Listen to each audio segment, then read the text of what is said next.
দেখুন গাইস, মানুষ কতটা নিষ্ঠুর হলে এরকম একটি কাজ করতে পারে। জ্যান্ত একটি বট গাছ, সেই বট গাছটিকে কী করেছে দেখুন। আগুন আগুন দিয়ে আগুন দিয়ে জ্বালিয়ে গাছটার বুকটাকে একেবারে পুরো ছারখার করে দিয়েছে। এটা আসলে মানুষের কাজ হতে পারে না। এগুলো যারা করে তারা আসলেই মানুষের পর্যায়ে পড়ে না। তারা আসলে কি বলবো, বলার কোনো ভাষা নাই।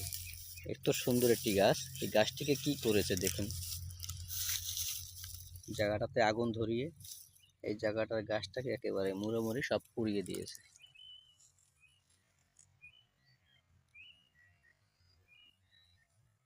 দেখছেন গাইস, আসলে এগুলো যারা করে তাদেরকে আল্লাহ তাআলা কখনো ছাড় দেয় না। খুবই খারাপ একটি কাজ করেছে। দেখুন কি একটি অবস্থা করেছে। আমি একটু আইছিলাম এই জায়গায় হাঁটাচলা করতে বিকেলবেলা। এই যে ভিটাটা, ধান ক্ষেতের একটা ভিটা, তো এইখানে আসার পরেই দেখলাম যে আমার এই পিছন সাইডে এই গাছটাতেই হচ্ছে এগুলো হয়েছে। আসলে এগুলো কোনো মানুষের দ্বারা করা উচিত হয় না, কারণ মানুষ এগুলো করতে পারে না, তাদের বিবেকে বাধা দেয়। কিন্তু যারা করেছে তাদের বিবেক বলতে কিছু নেই, তারা আসলে মানুষের পর্যায়েই পড়ে না। মানে গাছটা দেখে খুবই খারাপ লাগলো আমার কাছে। কত সুন্দর একটি গাছ, সেই গাছটাকে কি করলো তারা। এটাই হচ্ছে মানে জায়গাটার নাম বললে আপনারা হয়তো চিনতে পারেন, বা অনেকেই আবার নাও চিনতে পারেন। তো আমাদের এখান থেকে তো আমরা সবসময় চলাফেরা করি, তাই হয়তো আমাদের কাছে পরিচিত। আপনারা হয়তো অনেকে চিনতে পারেন। জায়গাটা হচ্ছে যে হচ্ছে আমাদের সেই পাওয়ার হাউস। এই জায়গা হচ্ছে পাওয়ার হাউস, কারেন্টের পাওয়ার হাউস এখানে।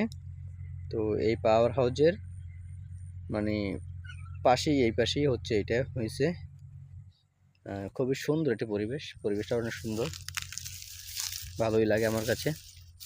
দেখুন কত সুন্দর, বিকেল বেলার যে পরিবেশটা, এই যে দেখুন কত সুন্দর একটি কারেন্টের, এগুলো আর কি খাম্বা বলি আমরা, কারেন্টের খাম্বা। এই খাম্বা ধরেই অনেক দূর চলে গিয়েছে।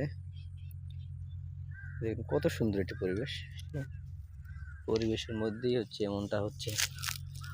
কি মানুষের একটি মায়া বাসনাও হয় না একটু, যে এগুলো তো আমাদের মানুষ দ্বারা এত সম্ভব না, এগুলো তো মানুষের দ্বারা করা উচিত না, তারপরও কেন করে আমি জানি না। তো আজকের এই ভিডিওটি যদি আপনাদের কাছে ভালো লাগে তাহলে অবশ্যই লাইক কমেন্ট করে আমার সাথেই থাকবেন। আর আমার চ্যানেলে ইসলামিক ভিডিও আছে, সবাই দেখে আসবেন। ধন্যবাদ সবাইকে। আসসালামু আলাইকুম।